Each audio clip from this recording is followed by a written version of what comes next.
What's going on, visionaries? Welcome to our long-standing tradition, post-season wrap-up with our favorite guest host, Jon Vendryes. Yeet. Bro, first repeat guest on the pod. I'm honored. Yo, I want to make this a tradition. Like, at the end of every season, John's coming on. He's going to check on me. He's going to check on us. He's going to check on the pod. He's our friend. He's our boy. All the love. I check on you all the time, so this is just literally no different. normal behavior. We'd be doing this in my house no matter what. This is true. This is my favorite setup that we've had. It's kind of hard to run when you got... Mi casa es su casa. Gracias. Yeah. Right now, I just got back from visiting my hometown. That's right. I feel super in tune with my Hispanic side. Yeah, Get on that there way. you go. Get on You've been that hanging way. out with your family all summer, though. Facts. We're going to talk about it here in the pod. So I guess visionaries, or if you're new to the podcast, what I did, this is barely the end of season 2. So what I did at the end of season 1, we took like a week break. John came on to guest host, kind of check on me, because I'd never had an intro episode to kind of give some background on myself. So I liked the idea. It had really good feedback. I love John. I trust him, so I wanted to have him back. And I feel like some life has changed. It's been a couple months since the last time we did that. Yep. So, yeah. Before we hop into the episode, I want to plug Vision Room merch V2. It's white shirt with pink font. If you're listening on Spotify. John, this is yours. Oh, my goodness. For me? That's you, big dog. Oh, I'm rocking this to Barbie 100%. Facts, bro. Barbie, Oppenheimer, double feature. Let's hit it. Thank you. You're welcome, brother. Appreciate it. We got you. Nate behind the camera is rocking the shirt too. That's true. Not planned. Yeah. So these shirts will go on pre-sale today, when the time that you're listening to this, and then probably have it open for like a week and a half, and then maybe like 2 weeks ETA to get those to you. So we out here, John. What's up, bro? There you go. All right. I'm gonna pass you the ball, bro. Pass me the ball. Pass me the rock. Watch what I do with it. Hey, Yeah. Dude, things have been going crazy, especially from my perspective, because I get the unique perspective of like just watching God move and orchestrate things and organize things. Yeah. And most importantly, I get the opportunity of watching you be faithful to what he's given you. Yeah. And I get to watch We trying, man. whenever something goes on, how you react to it, how you pray about it, how you go to counsel and guidance for it, and I absolutely love it. So, For sure. Yeah, I mean, With the hood on too, you. bro. All right, chill. Yeah, You've had some great guests. You've You've had some great guests. You've had some great topics. Have some great things you guys have been Season talking 2, bro. about. What would you say was your just personally most anticipated local guests you had on? Because I know you had a few on that you were like, tell me, Shoot. don't miss it, Bro, I'm gonna have to look at the lineup because whenever I bring someone on, I'm like super excited to have them on. Like, Yeah, that's true. I kind of try to organize in a way that I'm like, okay, absolutely no misses. Got a light out. Yeah, bro. Local, dang it. Because I was really hyped to get Kieran, and that was in Houston. Yeah, that's true. Bro, this may be like a worship nerd in me showing, but Ryan Crawford. Bro, he's Ryan Crawford is that dog. He is That was a really good one too. yeah. So I guess for people that don't know who Ryan is, he's the worship pastor at one of the Battle Creek campuses. But bro, I look up to this dude. Like his way of thinking when it comes to like worship ministry and musicianship is just like, Yeah. bro, like anything that he thinks, that's probably exactly the way I would have wanted to do it. So, Yeah.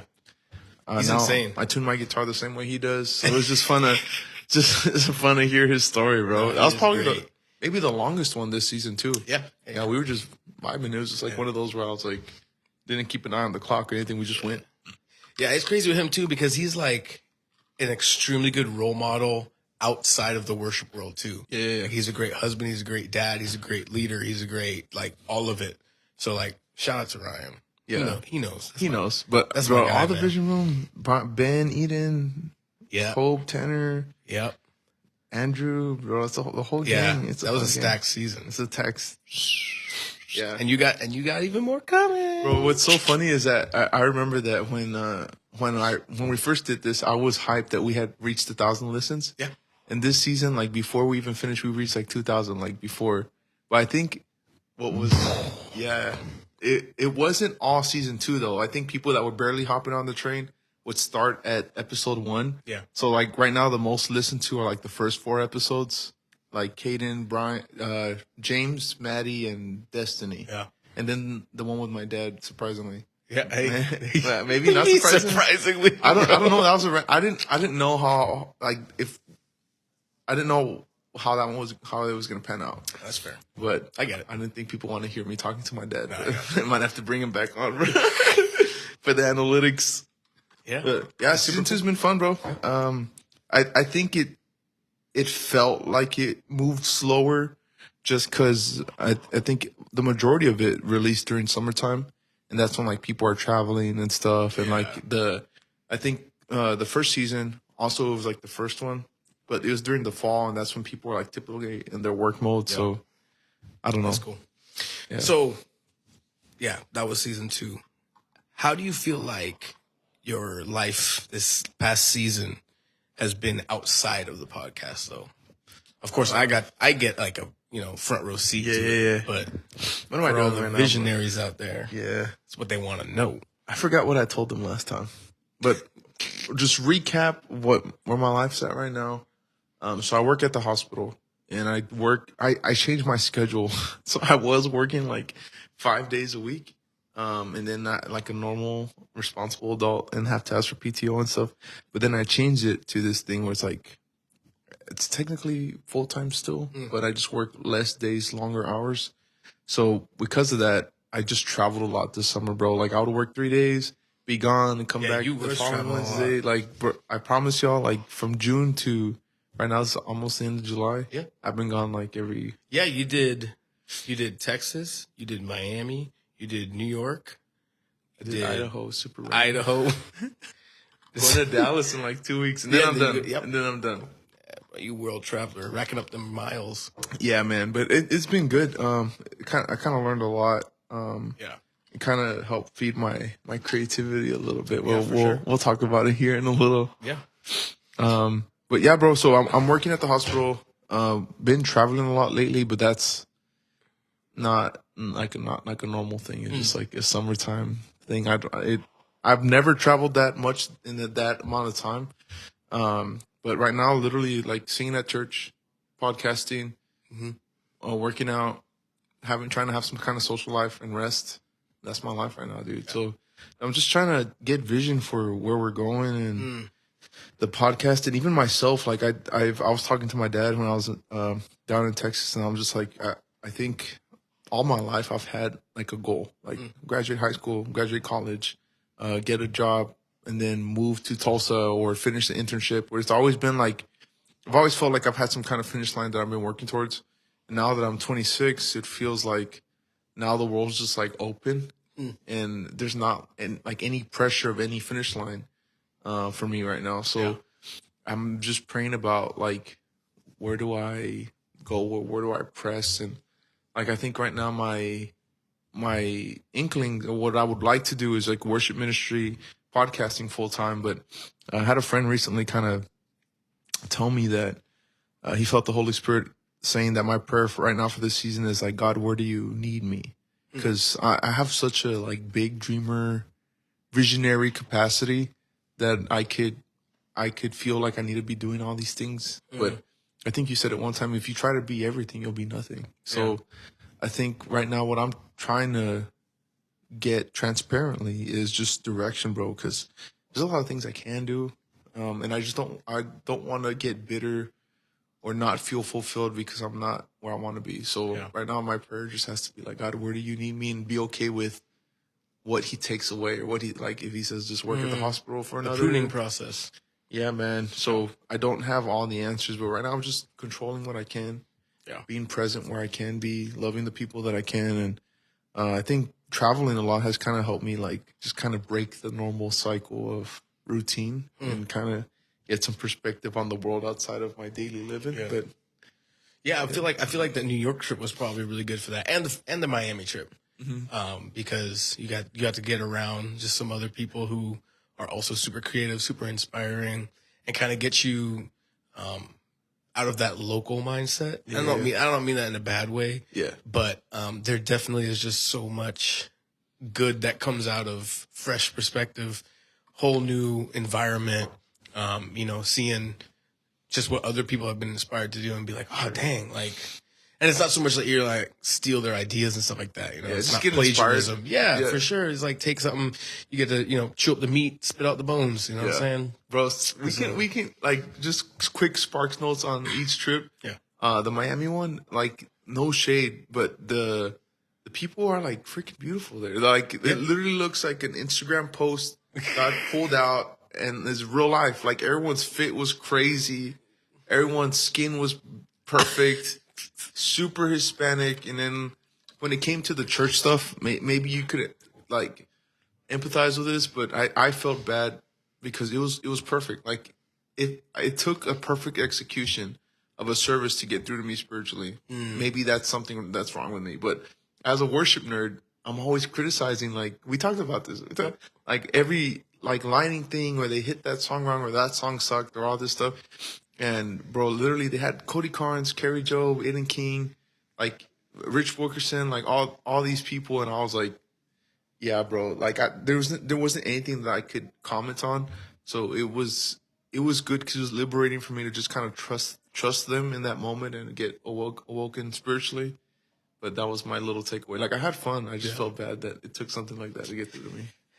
Yeah, I mean, if we start talking about that, that might take a long time. It might take a long time. That was Miami. That's a therapy session. Yeah, in the short version. In New York that was more vacation with family, but New York is like I love trendy and cool stuff, but that's like, bro, it's fast. They don't sleep. It's congested. It's a lot. Like it's cool. I probably would have enjoyed it. Like if I had some, I did enjoy it with my family. It was cool. But like if I had someone that like was from there and knew like the fastest and cheapest way and the best way to get around, to navigate and stuff. Yeah, bro, my feet were done, bro. It was like a Disney World kind of walking day, bro. It was crazy. Hey, you got your steps in. You know I didn't get my steps in. But that's what's up. That's what's up. No, that's cool, man. And like I said, I think that's just so vital and important to get out of your element. Because like you said, you've learned a lot. You've learned a lot from it. You learned a lot about yourself. You learned a lot about how God's really been just like pacing things out. I feel like you were texting me about some stuff, and like even that topic of like being able to worship or not able to worship because of technical things, and like those revelations and those thoughts and stuff are really healthy to keep going, because you'll get down to the root of like those issues. Well, let's talk about it. Let's talk about it. No, I think when it comes to worship stuff, bro, I remember that when the passion of that started for me, it was very like simple. Like it was just because like I grew up in a small like Hispanic church, like I told you, and it wasn't like this production thing. And it was more like I was grateful for the opportunity. I didn't know any better. Like that's the only thing I had been exposed to. Now that I've been doing this for like almost 10 years and I've seen a lot, met a lot of people, I've grown in my skill set. I've kind of been around enough to learn what I like and what I don't like. I just don't want to get to a place where I'm like, well, if it sucks, then I'm not worshiping kind of thing. And transparently, I kind of think that's where I'm at right now. Like if there's like, I don't know if you can back me up on this. I'm not saying that my mindset is right, but that's transparently where I am. My church is, they're fire, so I like it. They really are. So I think genuinely there needs to be a spirit and excellence in whatever you do. I mean, that's what God wants. I mean, even if you go back to Old Testament and the idea of sacrifices and everything, it was to give God your first. Always give God your first. Always give God your first. Yeah. The whole reason why he didn't like Cain's offering is because it was the leftovers. It wasn't the first. And so I get that. I understand the battle in that and like saying, oh man, but you got to understand other people's firsts may not be what you want it to be. That's true. But it's what God wants it to be. That's true. And another thing too, our pastor this past weekend actually said in his message, he was talking about humility and pride and all that kind of stuff.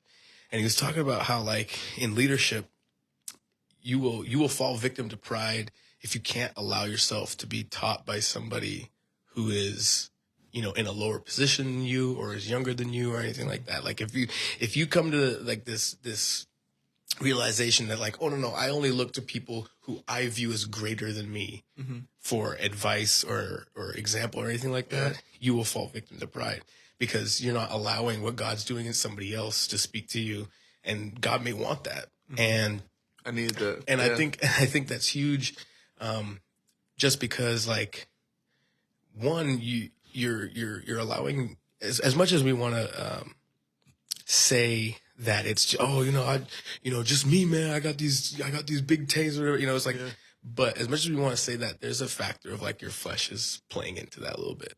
And again, I don't think it's bad to be like, oh, well, I seen whatever, but, like, for example, and I'm not name dropping or whatever, but, like, for example, we went to church and we had some guests with us, and we asked one of them, like, oh, we asked all of them, like, how'd you like it? Because they were just visiting. And a few of them were like, oh my gosh, it was incredible. Yeah. Lord was moving, worship was great, da-da-da. And someone in the group was like, I mean, the mix wasn't that great. And I was like, all right, like, come on. These people don't have the budget other places have. These people don't have the resources, but what they are doing with what they have is so glorifying to God. I think of the verse, when Jesus is talking about the children, and he's like, I just had a brain fart. But, like, the concept of, like, you need to have faith like a child.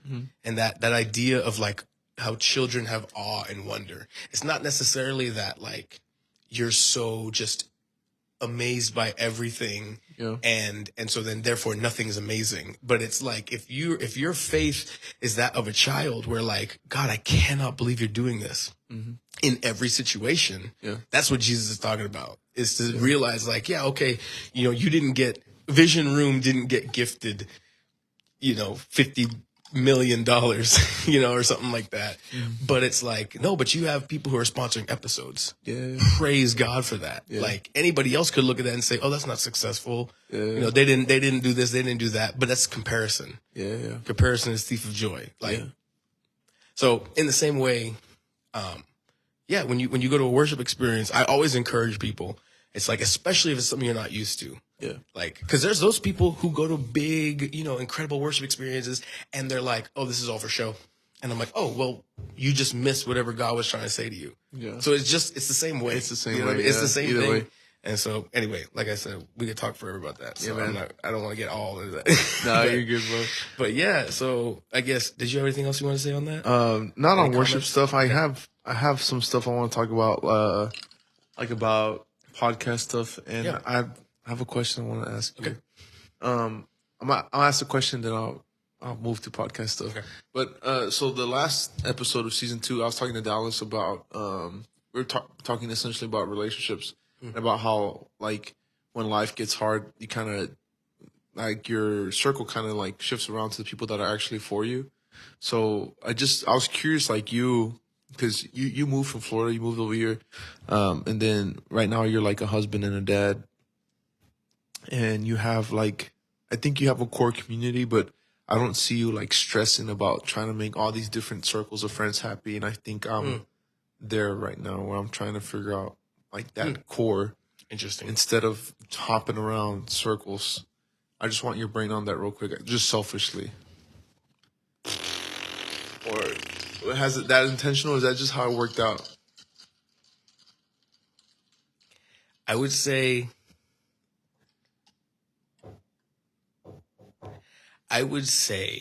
that it intentionally worked out that way. Did you have that? You had that design when you moved? Maybe. What do you mean? Okay, well, explain how it intentionally worked out. Yeah. So when we moved here, what I did not want to do is say, hey, you see these people? I'm gonna be friends with those people.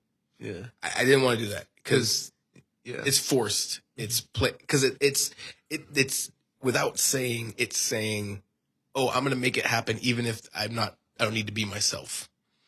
So I would say something I learned very early on in like high school and stuff like that is literally, it's the easiest thing to just be myself and not try to fit into different molds. Mm-hmm. And I would say that I was okay with being like the loser or the nerd or the class clown or whatever people wanted to categorize me as, because to me, I was like, oh, maybe I'm just all those things wrapped into one, and like people can put labels or whatever. So I would say that like when moving here, it kind of felt like moving to a new school, and it kind of felt like, oh, who's he gonna fit in with? Who's gonna? And to me, I was like, well, who's gonna fit in with me? Yeah, I'm gonna like, just be me. Yeah, I'm just gonna be me. And shout out Miles Morales. I'm gonna do my own thing. No, I'm gonna do me. And so that's just kind of how it was. And so for me, like there were a couple people who, when we first moved here, I was like, okay, I do need to like start making community. Yeah. So I reached out to a few people, and some of them like we're still tight, and some of them I don't really talk to them as much, but that's okay. Like because I know that I'm doing my thing, and like if people fit into it, like praise the Lord, because I need that. Like you know how community is just absolutely necessary. Like you know whatever. So I would say I was intentional about not like being a pick me, like you know. But at the same time, that briefly for people who don't know what that is. Pick me. What do they call it? Pick me girls. It's like you just hey, wait. Like I guess people waving at me. People going out of their way to draw attention to themselves. Yeah. You know, like the camera sets up, and they're like, "Oh, would you? Oh, not me. Oh, all right. You know, no, like I'm not. Bump That's that. cringe, I'm not doing that. But so I would say that I was very intentional. In fact, Lauren and I. There was multiple times where it's like, hey, that person said they wanted to get lunch, and I reached out to them and they never hit me back. Do I just keep reaching out? Like, and we would just be like, nah, like, and it's no offense to those people, but it was just like, well, if they wanted to get lunch, they get lunch. Yeah. They'd make it easier to. Right. Exactly. Yeah. And so I would say that was kind of my thing, is it was like, I'll make the effort. Mm-hmm. Like I'll put it out there and be like, hey, I'd be down to get lunch with you. Excuse me. You could, the sparkling water doing is dirty, bro. Bubbly. But yeah, if it didn't work out, it didn't work out. And I didn't take it personally. I was just like, oh, whatever. Like, it's cool. So through little like, interactions like that, just slowly but surely your circle just kind of refined to people that like mutually drew energy. The real ones. Yes. Now we're here. And now first repeat guest on the pod. There you go. Dang. Bro, season 2 has felt like a little harder than 1. I think when I started season 1, I had a little bit more time because I was in between jobs. Mm-hmm. So like there was what was I doing? I think November, December. Yeah. You were exiting one season. Yes. And trying to figure out what the next season was going to look like. And there was a few things lined up. Yeah. And then they Yeah. So okay. All right. So I was exiting a job at a church, and I think I had a little bit of a lull in late November, early December. So that's when Nate and I kind of got on it, and we were filming, bro. Like we filmed the entirety of season 1 in like a month, and so season 2, what turned into like me having this full-time job, trying to balance filming and making it work on different hours and. Trying to figure out spaces. So I think it just felt a little bit harder for me, just to get it going. And I think this is what podcasting is, bro. Like the people that stick around are the people that do it. Not that I have a lot of wisdom on it, but I think I have more than someone that's trying to start. Yeah. Like I think the beginning is easy. Yep. And like to get it started, and it's fun and it's new and it's exciting, and then and as you keep going and you kind of see like the hype kind of tail off, like you kind of start having to lean on what like an actual brand and what your face means to people and what the name of your podcast means to people and what access you have. I think I'm grateful so much that there was some kind of consistency. It wasn't like a complete like tail off, but it did siphon off a little bit. So I think right now I told the Visionaries there's like a little bit of a break between season 2 and season 3, but I'm kind of praying about and also kind of just bouncing ideas off people I trust like you of like maybe changing the vibe a little bit. But maybe Visionaries, if you're listening to this, you can DM me or tell me if you have feedback. But what I'm thinking, it's a baby of an idea, but not that I'm gonna change the layout completely. But I think right now I've observed that things are very heavily dependent on I guess the hype or the guest, like the people I'm able to get. So I'm trying to think longevity. So like, doesn't mean that I can't have people back on like a repeat guest or something like that. But there's eventually going to come a point where I can't reach someone. So I would like Vision Room to kind of turn into like a topic centric podcast compared to it being like a person centric podcast, to where like for example, like say I have an idea of like freelancers, like setting up your pricing for that, or like the importance of relationships and creative endeavors, or the importance of this or that, and then I would bring someone on that I feel like has input that they could bring value to, and then still have some of the like the structure of like, who are you? Yeah. How'd you get to where you are? Yada yada. Okay, what can you teach us then? So I think I just want to bring a little bit more value. I still want to get cool people that I want to talk to. I think I also just have a lot of questions about like entrepreneur stuff and creative stuff, and so I think selfishly that's kind of what I want to do, and it also forces me to have like more of like a notebook with structure and specific talking points and stuff like that. Because right now, I've just had a lot of conversations based off relational equity and natural flow. I just don't know if it's sustainable. So it doesn't mean that the structure I have been running is bad. There may be some that are just like that. I'm just thinking out loud. I don't know what you think.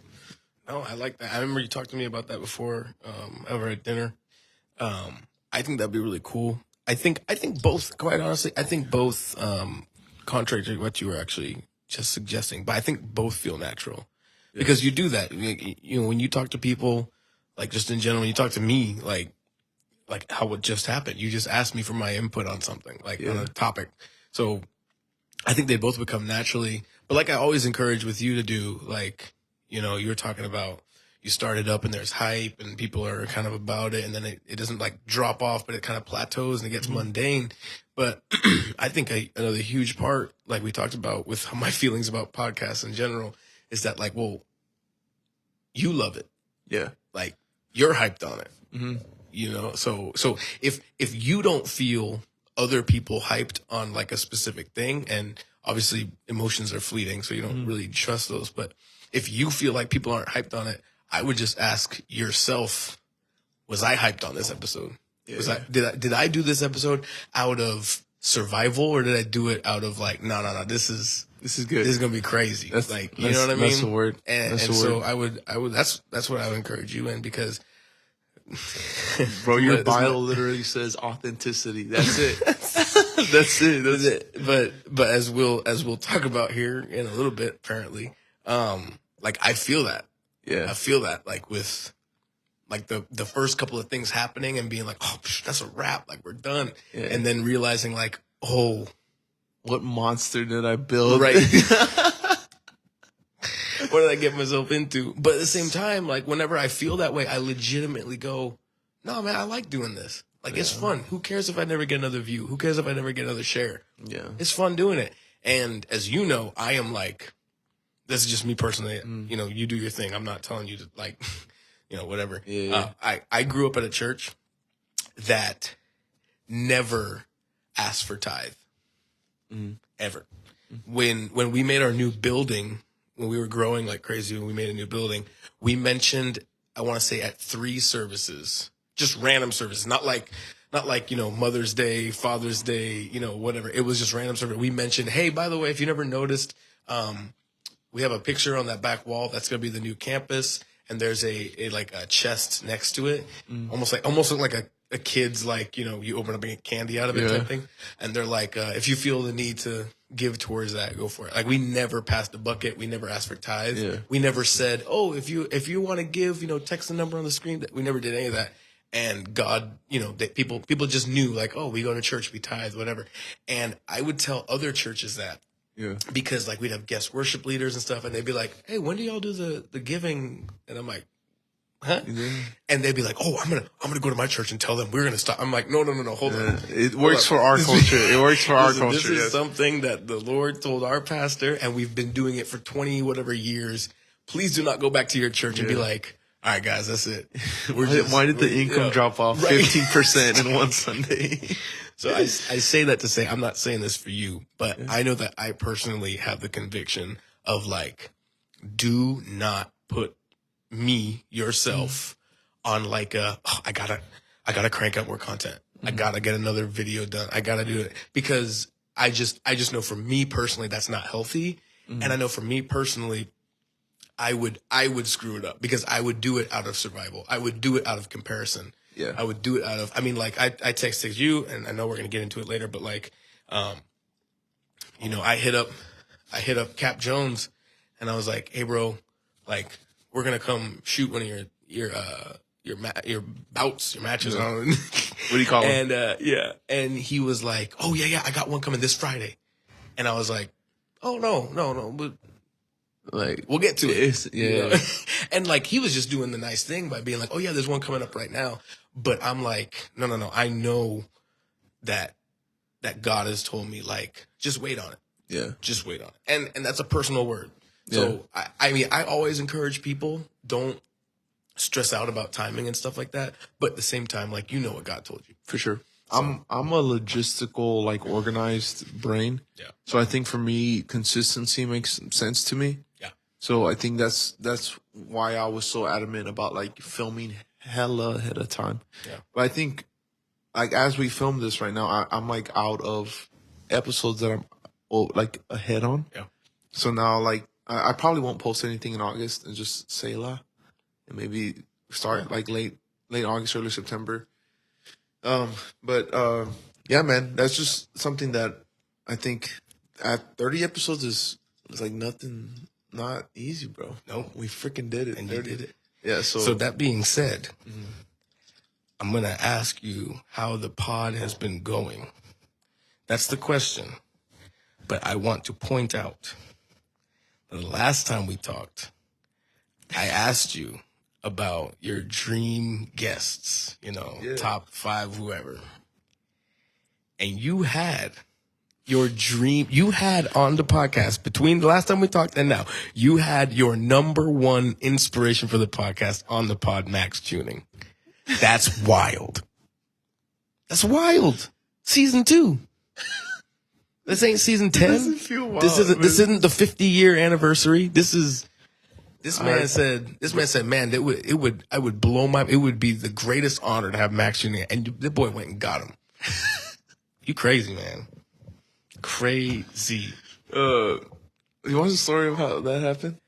What was the story of it? Do you know the story of how that happened? No, I just remember you sending me a picture of his DM. You're like, there's no way. I was like, what? This is the guy you was talking about. No, so sour strips. So like I said, I've been following him since like I was like 18, bro, or younger, like in high school. And so I listen to his podcast like every single week. And on Instagram one day he posted, hey, I know I have trouble finding guests for my podcast, so I want to help some of y'all. If y'all want to reach out to me. So immediately I reached out, and he emailed me back like the same day. He's like, yeah, bro, I could just kind of, it wasn't that difficult. And so I was grateful that I don't know how many DMs or requests he got. Yeah. I for sure thank God for the favor that he answered mine. Yeah. But, yeah, man, that episode was more like, that one was like for me. Yeah. More than it was like for, good. I got some feedback. It was yeah. I think it was a good episode. But I don't know that the people that listen really know who he is. But for me, that was a huge win, bro. Do it for you. I don't know how. I'm proud of you. That was crazy. I don't know you how we did that. I said, huh? I said, so that's it. You're done. You did it. I did the podcast. That's it. You did it. Yeah. Today, actually, bro, it was kind of crazy. Our boy Ron, he shared. I guess someone that like looks up to him had posted like, hey, there's got to be more podcasts with Ron on them, and I was honored and blessed that if you look up his name on Spotify, ours is the first hit on him. You go. So she just shared it on Threads, and I thought it was cool. That's what's up. I mean, we're out there, we're making waves, bro. 500 followers on Instagram. I think we're like at 2,100 complete streams right now. I mean, I was about to play the comparison game. I'm not gonna do that. That's right. Thank you guys right. for that. That's Thank right. you so That's much. all that matters. Yeah, for real. I didn't. How many impressions have our reels got, bro? I don't know. We've at multiple points. We have 500 followers. We've reached like 10,000 accounts, like according to our Instagram analytics or something like that. It's freaking insane. Crazy, bro. Insane. We barely started November. It hasn't even been a year. That's right. Hasn't been a year. Bro, it's super random. I've had this dream since lunch. I don't intend on giving up on it right now. For the 1 year anniversary, like a live podcast. I'm down. What do you think? That'd be fire. Open house collab. Nate, what do you think? What do you think? Dude, say where. That'd be fire, right? Like a panel? Or what do you think? You write that in your good ideas journal? You can literally... Visionaries, what do you think? What do you think? If you listen to this, please DM me. Bro, what you think? Panel, merch drop. Oh, like a live panel merch drop? Coffee? Little music venue afterward? Okay. We're gonna have to talk about that. We're going to have to chop it up. We're chopping Vision Room 1 year birthday. It's going to be lit. Y'all better freaking be there. Oh my gosh. Bro, I literally thought of this. That's November, right? November. When? Black Friday. Black Friday. We can do it the Saturday after Black Friday. If you're not in T-Town, pull up, Nate. You down? Let's Let's get back to the pod, bro. So But the next thing was dreams for the future. So okay, dreams. Yeah. That's immediate future. Okay, 1 year anniversary. 1 year anniversary. I want to get. Frick. Where are we right now? That'd be crazy, especially November, bro. We could do. I would like to get that anywhere. November in Tulsa. That's like perfect. It's beautiful.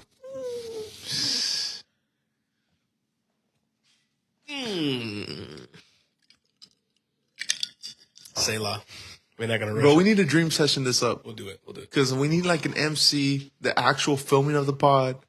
We got people. You know we got people. We got the black shirts, the white shirts. I already can think of who'd be on that panel. You serious? Yes. Out of your current guests. It's a wrap. Repeat guests. Can you drop names? Or no? Bro, we'll talk about it after. Okay, I'll talk about it. This ain't open house. This is okay.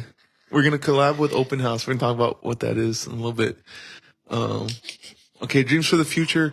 I have on my phone, the whole infrastructure of Vision Room Socials lives on a note on my phone of like I have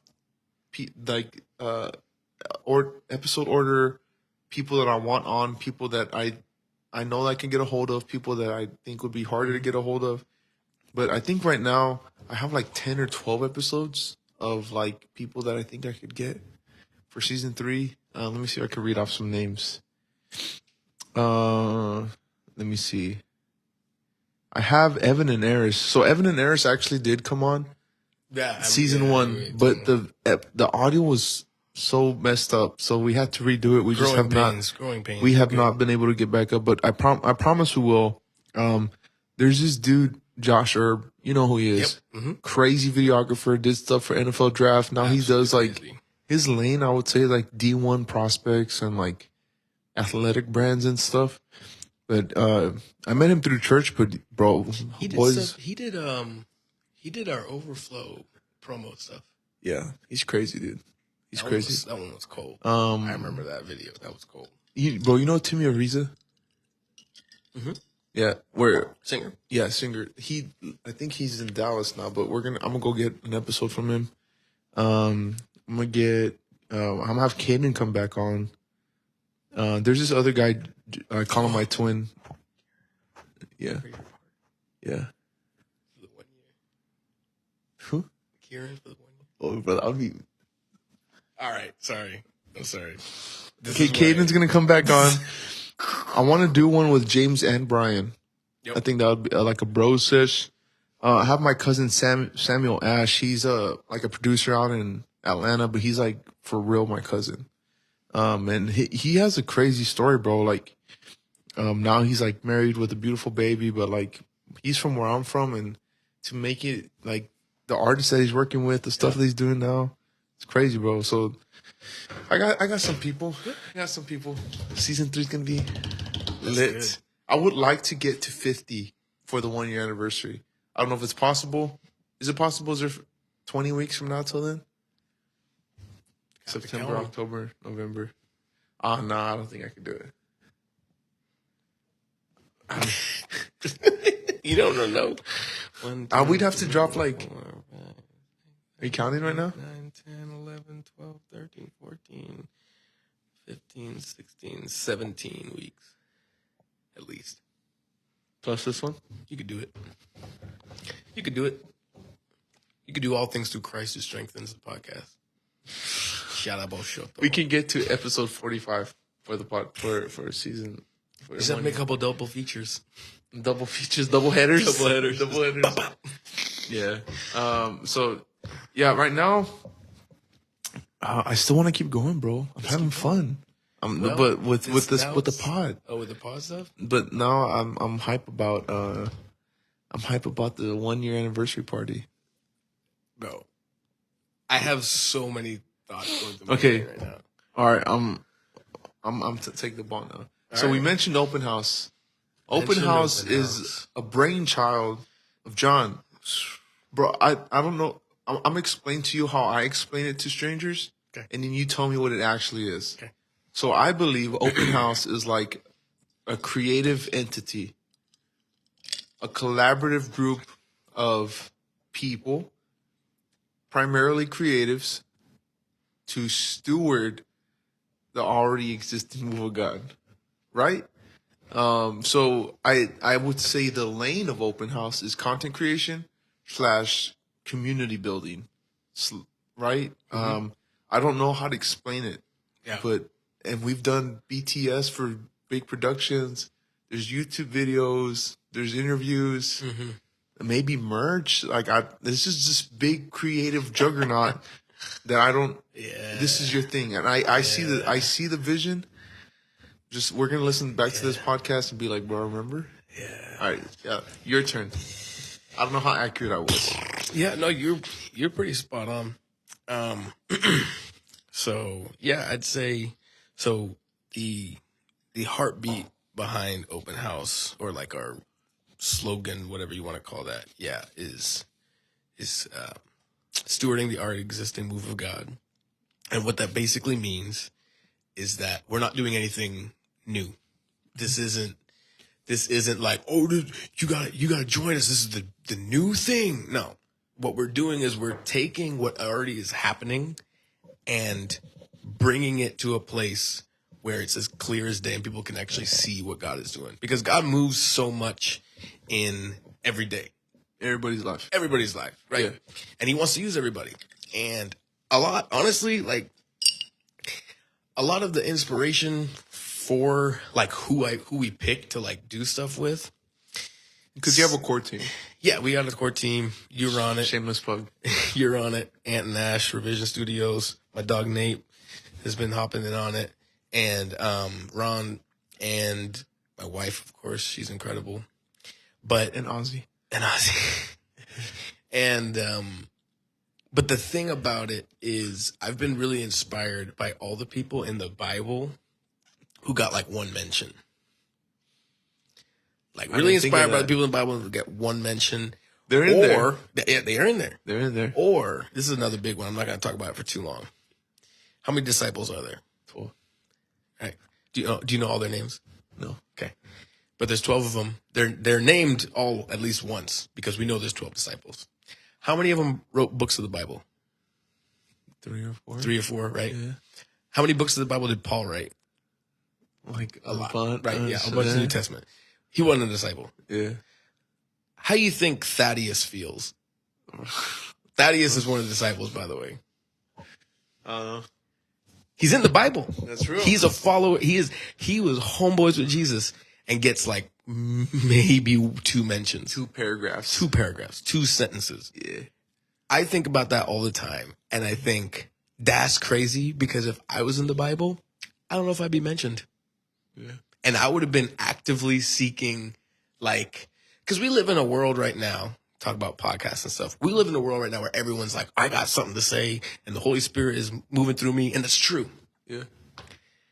But I just think about the amount of people in the Bible that That's true.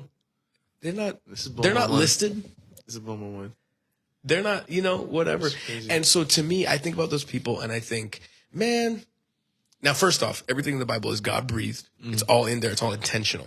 So it's on purpose. It's not like, oh, God accidentally forgot. No, I'm not saying anything like that. But what I'm saying is that I look around and I see what God's doing in different individuals who, yeah, like they got their flaws. Yeah, they have, we're human. Yeah. And so I just think like, man, that's crazy that they don't get a platform because they're human, but everybody on platforms is human. Yeah. You know what I mean? And then even more so, those people on those platforms do one thing kind of wrong and everybody cancels them. And I'm like, come on. So to me, I'm like, okay, well, why don't we put the people who aren't on a platform on a platform? And now we get to like, see what happens. Hold them a little bit accountable because it's like, hey, bro, you said this, but whatever. But at the same time, it's like you don't feel that pressure. You don't feel that pressure that like, oh, like I was thinking about how like churches like find like guest speakers and like panelists and stuff like that. And I'm like, really, you're gonna find somebody who is so refined, and then put them on stage, and then 6 weeks later, whatever, some scandal comes out. And then it's like, oh, I can't believe it. It's like, bro, they're human. Stuff happens all the time. And I'm not saying that's like that's the excuse. Yeah. But for me, that's where my heart is. I look at people who are like, bro, God's moving in you like crazy and nobody has allowed you or given you that platform because they feel like they're at risk. Yeah.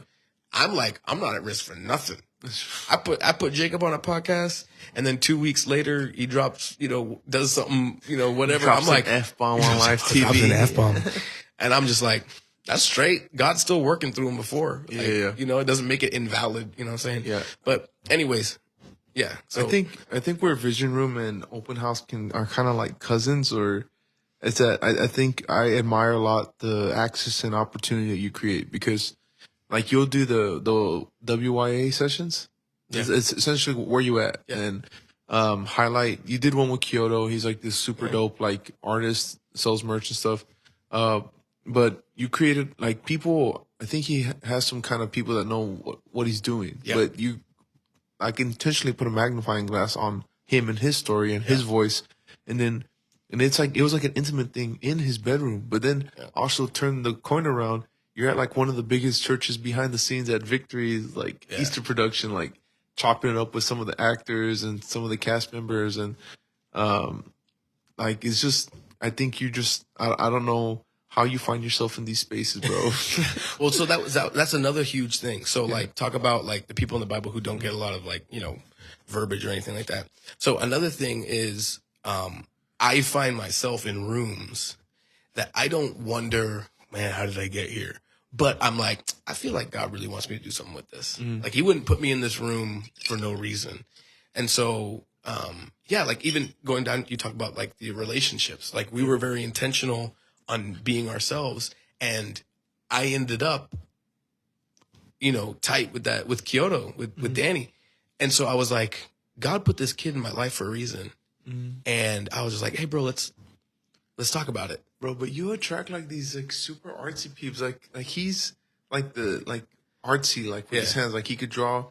Then Cap Jones, a shot. That dude isn't a anomaly, he's a rapper, model, and wrestler. WWE wrestler. It's such a weird part of the culture to feel it, but he's so dope, bro. Yeah. I don't know. You just attract. I don't know, man. Because I'm not. We talked about this. I'm not that creative person, but at the same time, I think people just love authenticity, man. Like that's it. I was talking to Jay. I was DMing Jay about it, and he was posted on his story, and he like circled, like his what do you call that? Analytics, where it's like how many paid people have been reached by this page, and he was like, authenticity is what people want. And so I DM'd him. I was like, yeah, bro. Like, heck yeah, 100%. Because like you were talking about, I looked at the open house one. I have no idea how we reached that many people. you have 77 or We something, got 77. 70 followers, and we reached like 4,000 people in the last like 30 days or whatever. Quick pause. If y'all are listening to this, go follow my boy at openhouse_TWell. Yeah. Well, Yeah. he But got so- devotionals stuff on there. Yeah. Yeah. So, and then to go back to what you're saying while you're describing it, you described it properly. I would just flip where you put, you said, it's content creation and community. I would flip it. I would say it's community first And then and content creation second, because the stuff that we post is like after spending time with those people that I actually post on there. And I want to post more people on there, but a lot of people will DM me back and they feel like not qualified to share something. That's crazy. And which is Like, really this crazy. is what this platform's for. Yeah, I'm like, no. Like I had somebody, I DM'd somebody, I was like, hey man, I really want you to send in like something because I really feel like the Lord has a word. Yeah, and they literally said, you want me to say something? I was like, yeah. And they're like, I'm not a pastor or preacher. Yeah. I said, I didn't say that. I said, I want you to tell me what God's been, Yeah. and people get it. But to see that again, that's like the influence of culture. Like people think you have to be a good speaker to speak. And it's like, bro, since Moses, God's never wanted a good speaker. Yeah. He just wants somebody who's like able and willing and who has confidence in him, not confidence in themselves. Yeah. You know what I mean? And so like, and yeah, I don't know. I mean, I'm not the world's best speaker by any means. I don't consider myself like a public orator or whatever you call that. Hey, yo. But at the same time, pause. You dummy. But at the same time, I'm like, listen, if this is something that God's called you to, like, we know enough. We know enough to be like, okay, God said to go do this. I need to be obedient and go do it. Yeah. And so, and I'm not saying that me DMing somebody saying, oh, I want to hear from you is God confirming. I'm just throwing it out there. Like, I really do feel like God has something for you, or to say through you. So, but yeah, man, Open House is a community. It's an online community. I do believe it's going to grow into something. And be a real community. Huh? Be like a real because you said online. It's like a tangible thing too. Yeah, Yes. yeah. I mean, even So I think that gives some perspective to like why I think it would be perfect for us to collaborate for the Vision Room thing. Because no, 100%. We are doing that. We're doing that. I'm telling you right now, we are doing that. All the creative elements and stuff. You just want to create like cool spaces for. That's all I want. That's all I want. All I want to do is create spaces for people to say what God is doing. Yeah. And if it fits into that, we're gonna make it happen. Whether it's live, whether it's a recording, whether it's a movie, we're doing it. And then we do a premiere for Nate's short film. Hey yo, Can I just say something real quick? Yeah. Nate is incredible. He is incredible. Nate, you are incredible. People, they're gonna know about you very soon. He has a link tree at Nate Will Films. Go check him out. Contract our boy. Because like somebody could see something like this and be like, "What are you talking about? He's incredible. Like, it's a tripod, bro." Everything like, visual that you see on Vision Room, Nate made everything visual that you see on Open House, Nate made it. So you tell me. Go look at the platform. Go look at all of our stuff. If you like it, it's Nate. Nate Will made. Yeah, he's expensive too. So he's really expensive, bro. Bro, coming back to Open House. Sorry. Bro, y'all keep an eye out for Open House for real, because like, okay, we had this idea like a backyard barbecue, but you wanted to have like a space for like artists to come be able to like sell their work / live music, open mic. Bro, just a freaking vibe. Yeah, that kind of stuff. The ideas are gonna go somewhere, whether or not they happen. Whether it's a backyard here, or we just take over Gus. Bro, I think that would go well. It. Like put the drape down there, little yellow house. Yeah. Little it's there. I'm not letting go of it. But when it's time, it's time. I'm gonna get a lot more serious with the content creation. Sorry, I have been serious about the content creation, but with like my job and stuff like that, and then summer we go on vacation. What do you do? What do you do? What did I do? Yeah, you haven't told people what you work. Oh yeah, work at Society Burger, baby. Come on by, get a boiger. Come get a boiger and a French fry and a fried pickles. Or fried pickles or fried. Yeah, which Society though? But Mingo. I was at BA today though. But anyway, so I got promoted there. So I've been taking a lot more responsibility on there, And then plus we've been on vacation with the summer and the kids and all that kind of stuff. So when they go back to school, I'm going to start having dedicated days off where I just fully content creation for open house. So there'll be a lot more consistently happening then. My schedule will also like chill out like that in the fall. So. Yeah, there you go. And so we'll get some more stuff going. But excuse me. Yeah, what's on our page right now, I absolutely love it. And like I've told you, just make content that you want to see. And that's what I've done. And I'm very happy about it. Bro, right now it's too hot to create content, bro. It's way too hot outside. It was 102 today. I'd rather... Literally 102. I don't know why the fall, winter just lends itself to prime recording times, bro. It's because you want to be outside. Yeah. Bro, anyway. I just want to give you mad props. I think a couple years ago when you told me that you were working at Society, like I didn't see it becoming like you're like a whole freaking manager now.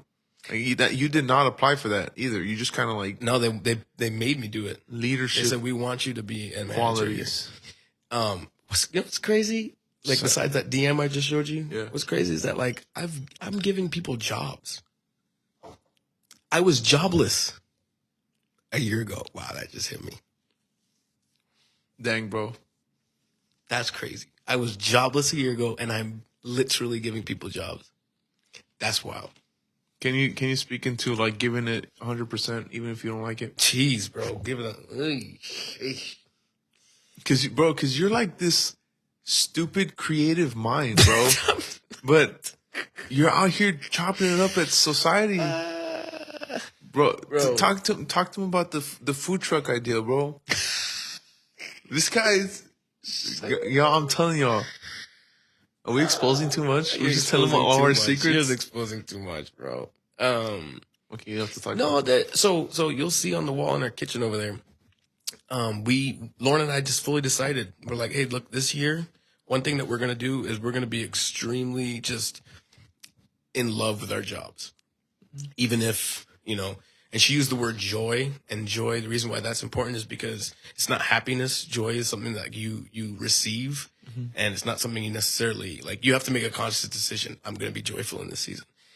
And so with her job and with my job, we were like, okay, that's what it is. We're going to find joy in our jobs, even if it's not what we want to be doing. And when you do that,